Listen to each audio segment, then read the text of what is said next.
கெஜாத்தின் பேசுறேன். ஆடி மாதம் என்றாலே மிக சிறப்பு வாய்ந்த மாதம்ங்க. அம்மன் சகல அம்மன் ஆலயங்களிலும் விசேஷமாக இருக்கும். அதிலும் இன்று கேட்டால் ஆடிப்புறம் உமாதேவி அவதரித்த தினம். அதே போல ஆண்டாள் திரு ஆடிப்புறத்தன்று ஜெகத்துதித்தாள் வாழியவே அப்படின்னு ஆண்டாளை பற்றி பாடலும் இருக்கிறது. இன்றைக்கு என்ன ஒரு விசேஷம் கேட்டீங்கன்னா, எப்படி பெண்களுக்கு வளைகாப்பு நடத்துவது போல அம்மன் ஆலயங்களில் வளைகாப்பு நடத்துவாங்க. இன்றைக்கு நல்ல சகல சௌபாக்கியம் பெறவும் தீர்க்க சுமங்கலியாக இருக்கும்.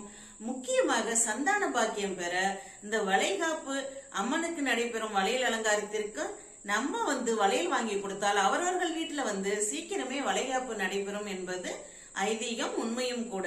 அதனால் குழந்தை இல்லாதவர்கள் முக்கியமாக இன்று வளையலை வாங்கி கொடுத்து அதே போல் மறாத நாள் அந்த வளையல் பிரசாதத்தை வாங்கி அணிந்து கொண்டால் மிகவும் சிறப்பு.